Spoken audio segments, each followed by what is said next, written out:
How many handshakes have you given today? Maybe one with a coworker, another with a friend, or even, oddly enough, with a family member. The handshake is so common that we hardly even think about it. It's the universal gesture for greeting someone new, sealing a deal, or showing respect. But have you ever wondered, why a handshake?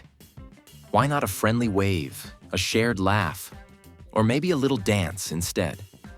Well, the story of the handshake goes much further back than you might think. No one knows exactly when or where it began, but historians agree on one thing.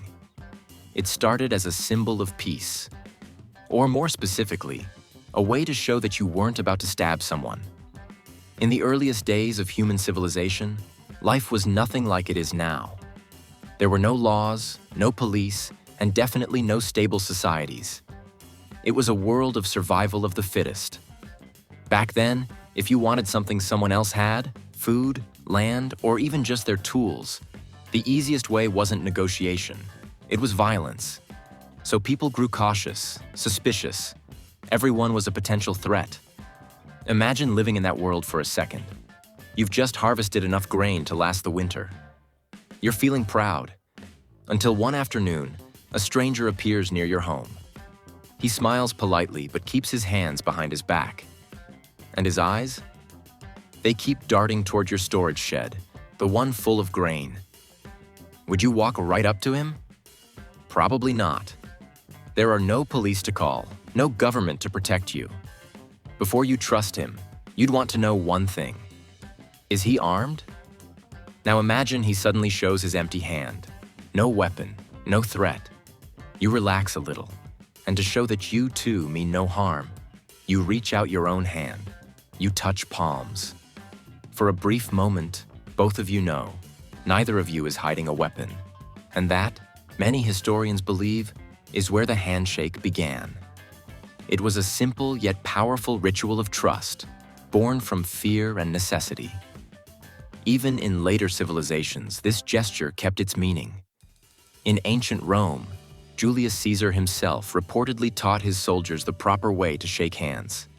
And during the Middle Ages, knights would offer their open hands to show that they weren't reaching for their swords. If they clasped hands, it meant peace. If they didn't, well, you'd better start running.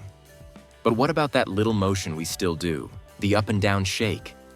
That wasn't just random. People in those times knew that even if someone's palm was empty, they might still be hiding a dagger in their sleeve. So shaking hands wasn't just friendly, it was a subtle inspection. You shook their arm to make sure nothing dangerous would drop out.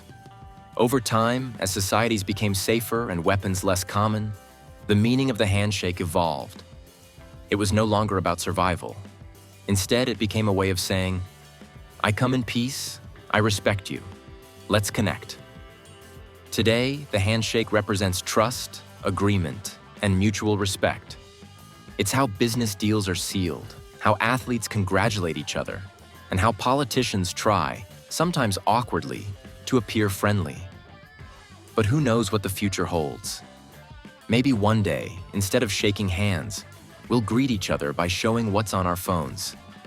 After all, in a world where words can spread faster than swords, maybe revealing your screen will be the new sign of trust. And honestly, in today's world, a tweet can sometimes cut deeper than a knife.